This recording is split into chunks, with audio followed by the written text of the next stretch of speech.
दोस्तों आपका स्वागत है। आज हम देखने वाले हैं ना ही बॉलीवुड और ना ही हॉलीवुड और ना ही साउथ। आज हम देखने वाले हैं भोजीवुड। अब आप बोलोगे कि ये कौन सा वुड है, तो ये है भोजपुरी फिल्म इंडस्ट्री, जिसे भोजीवुड कहा जाता है।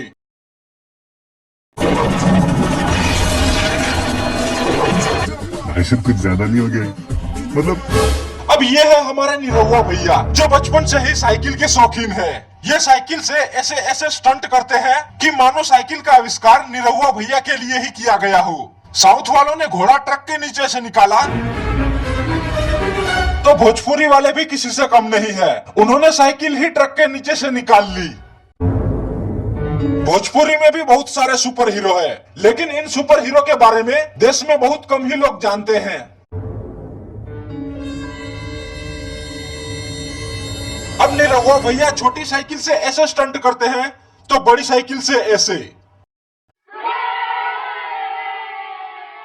जो बाजार में साइकिल मिलती है वो नॉर्मल साइकिल होती है, लेकिन जो साइकिल निरहुआ भैया के पास है वो अलग है।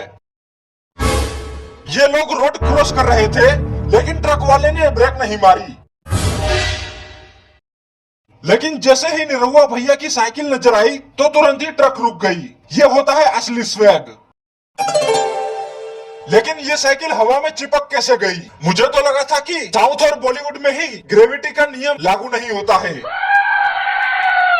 लेकिन मैं गलत था। बॉलीवुड में भी ये नियम लागू नहीं होते हैं।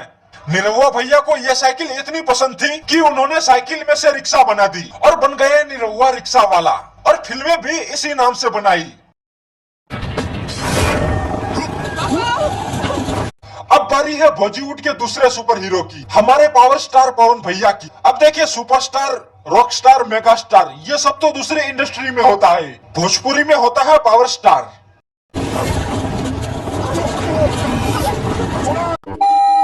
अब देखिए कि एक लात मारी और पूरी कार घूमने लगी, और साथ में पवन भैया की बुलेट भी घूमने लगी। यूं ही नहीं पावर स्टार कहा जाता है। चलिए ये मान लेते हैं कि एक लात में कार घूमने लगी, लेकिन ये हीरोइन कार में से उड़कर बाहर कैसे आई? अब इन सब चीजों को देखकर गुंडे तो आत्महत्या कर लेंगे कि एक हीरोइन को इतने मेहनत से किडनैप करो और हीरो आकर एक लात मारकर उस हीरोइन को बचा कर ले जाता है। इन छोटे मोटे प्रोग्रामों से कितना कमा लेते हो? अब पवन भैया की एंट्री होती है और गुंडे फेंका जाते हैं। इस बार लात नहीं मारेंगे, क्योंकि अब होगा चमत्कार।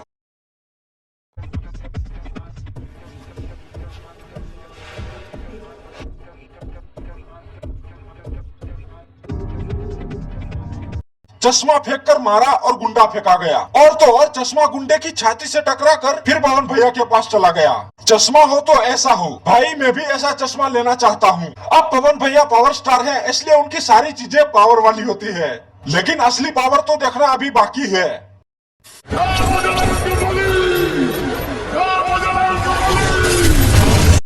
लात और चश्मा की ताकत तो हमने देखी, लेकिन यह है पवन भैया की बाजुओं की ताकत कि दोनों कार को खींचकर ब्लास्ट कर दिया। वो तो पवन भैया खाना खाकर नहीं आए थे, वरना दो ट्रेन को भी खींचकर ब्लास्ट कर देते। इतने तेजस्वी लोग हैं हमारे पास, कितने शानदार विचार रखते हैं जी। अब ये पवन भैया का किस तरह का एक्शन है कि गुंडों को छूते ही वो हवा में लटक जाते हैं।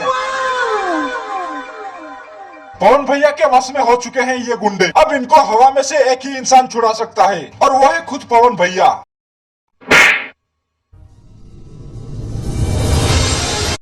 देखा, एक चुटकी की ताकत।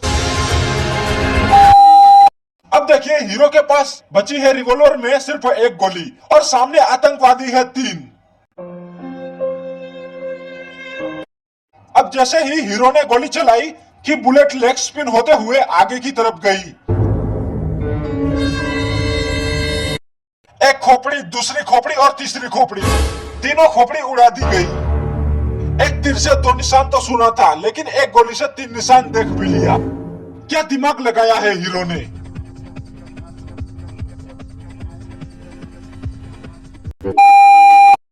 अब फिर से चलते हैं हमारे साइकिल वाले हीरो के पास, यानी कि निरहुआ भैया के पास। दरअसल हीरोइन को कुछ गुंडों ने किडनैप कर लिया है। अब निरहुआ भैया उनको छुड़ाने जाएंगे और वो भी अपनी छोटी साइकिल में। इस साइकिल की स्पीड किसी कार से भी तेज है। देखा, साइकिल ने कार की बराबरी कर ली। ये कार में से हीरोइन को खींचा तो इस तरह है कि मानो कि ये कोई हीरोइन नहीं बल्कि कोई कपड़ा हो। एक लड़की को किडनैप करने के लिए पूरी गैंग को भर लिया था कार में। और ये गुंडे किस स्कूल में से गुंडागिरी सीख कर आए हैं कि कार होते हुए भी दौड़कर पीछा करते हैं हीरो का। क्या गुंडा बनेगा रे तू। तो दोस्तों, आज की वीडियो में बस इतना ही। वीडियो कैसी लगी मुझे कमेंट करके बताइएगा। ऐसी और वीडियोस के लिए हमारे चैनल को सब्सक्राइब कीजिए।